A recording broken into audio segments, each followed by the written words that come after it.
श्री हनुमान जी क्यों हुए सिंदूरी? क्यों नहीं करनी चाहिए महिलाओं को हनुमान जी की पूजा? आइए जानते हैं पूरी कहानी।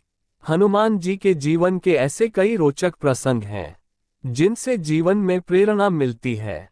आज हम इस कहानी के माध्यम से जानते हैं ऐसी ही कुछ रोचक बातों के बारे में कि आखिर हनुमान जी सिंदूर क्यों पसंद करते हैं, हनुमान जी की पूजा महिलाओं को क्यों नहीं करनी चाहिए। साथ ही ये भी जानेंगे कि नटखट नन्हे मारुति ने ऐसा क्या किया कि उनका नाम हनुमान रख दिया गया। श्री हनुमान क्यों हुए सिंदूरी?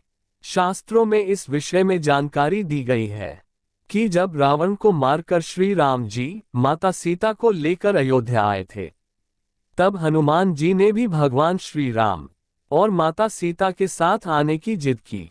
श्री राम ने उन्हें बहुत रोका, लेकिन हनुमान जी थे कि अपने जीवन को श्री राम की सेवा करके ही बिताना चाहते थे। श्री हनुमान जी दिन रात यही प्रयास करते थे कि कैसे श्री राम को खुश रखा जाए। एक बार उन्होंने माता सीता को मांग में सिंदूर भरते हुए देखा, तो माता सीता से इसका कारण पूछ लिया। तब माता सीता ने उनसे कहा कि वह प्रभु श्री राम को प्रसन्न रखने के लिए सिंदूर लगाती हैं। हनुमान जी को श्री राम को प्रसन्न करने की ये युक्ति बहुत भा गई। उन्होंने सिंदूर का एक बड़ा बक्सा लिया और स्वयं के ऊपर उड़ेल लिया और श्री राम के सामने पहुंच गए। तब श्री राम उनको इस तरह से देखकर आश्चर्य में पड़ गए। उन्होंने हनुमान जी से इसका कारण पूछा। तब हनुमान जी ने श्री राम से कहा कि प्रभु, मैंने आपकी प्रसन्नता के लिए ये किया है। सिंदूर लगाने के कारण ही आप माता सीता से बहुत प्रसन्न रहते हो। अब आप मुझसे भी उतने ही प्रसन्न रहना। तब श्री राम को अपने भोले भाले भक्त हनुमान जी की युक्ति पर बहुत हंसी आई और सचमुच हनुमान जी के लिए श्री राम के मन में जगह और गहरी हो गई। क्यों नहीं करनी चाहिए महिलाओं को हनुमान जी की पूजा? हनुमान जी सदा ब्रह्मचारी रहे हैं। शास्त्रों में हनुमान जी की शादी होने का वर्णन मिलता है, लेकिन ये शादी भी हनुमान जी ने वैवाहिक सुख प्राप्त करने की इच्छा से नहीं की, बल्कि उन 4 प्रमुख विद्याओं की प्राप्ति के लिए की थी, जिन विद्याओं का ज्ञान केवल एक विवाहित को ही दिया जा सकता था। इस कथा के अनुसार हनुमान जी ने सूर्य देव को अपना गुरु बनाया था। सूर्य देव ने 9 प्रमुख विद्याओं में से 5 विद्या अपने शिष्य हनुमान जी को सिखा दी थी, लेकिन जैसे ही बाकी 4 विद्याओं को सिखाने की बारी आई, तब सूर्य देव ने हनुमान जी से शादी कर लेने के लिए कहा, क्योंकि इन विद्याओं का ज्ञान केवल एक विवाहित को ही दिया जा सकता था। अपने गुरु की आज्ञा से हनुमान जी ने विवाह करने का निश्चय कर लिया। हनुमान जी से विवाह के लिए किस कन्या का चयन किया जाए?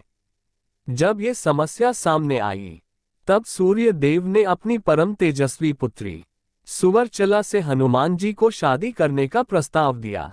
हनुमान जी और सुवर्चला की शादी हो गई।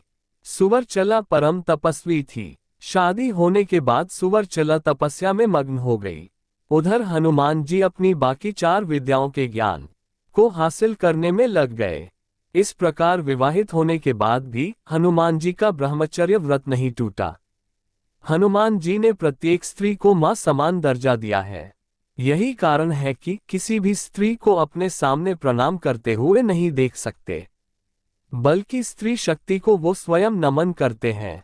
यदि महिलाएं चाहे तो हनुमान जी की सेवा में दीप अर्पित कर सकती हैं, हनुमान जी की स्तुति कर सकती हैं, हनुमान जी को प्रसाद अर्पित कर सकती हैं, लेकिन 16 उपचारों जिनमें मुख्य स्नान, वस्त्र, चोला चढ़ाना आते हैं, ये सब सेवाएं किसी महिला के द्वारा किया जाना हनुमान जी स्वीकार नहीं करते हैं।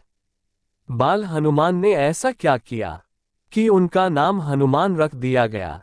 हनुमान जी माता अंजना और वानर राज केसरी के पुत्र थे। पवन देव के आशीर्वाद से हनुमान जी का जन्म हुआ था। हनुमान जी जन्म से ही बहुत अधिक ताकतवर और विशाल शरीर वाले थे। हनुमान जी के बचपन का नाम मारुति था। एक बार मारुति ने सूर्य देव को देखकर फल समझ लिया और तेजी से सूर्य देव की ओर पहुंचकर उन्हें निगलने की कोशिश में अपना मुंह बड़ा कर लिया। इंद्रदेव ने मारुति को ऐसा करते हुए देखा तो अपना वज्र उन पर छोड़ दिया। वज्र जाकर मारुति की हनु यानी कि ठोड़ी पर लगा। वज्र लगते ही नन्हे मारुति बेहोश हो गए। ये देख उनके पालक पिता पवन देव को गुस्सा आ गया, जिससे उन्होंने सारे संसार में पवन का बहना रोक दिया। जीवन पानी बिना भी कुछ समय तक रह सकता है, लेकिन प्राण वायु बिना तो एक क्षण नहीं। इसलिए इंद्रदेव ने पवन देव को तुरंत मनाया। इसके बाद नन्हे मारुति को सभी देवताओं ने अपनी ओर से शक्तियां प्रदान की।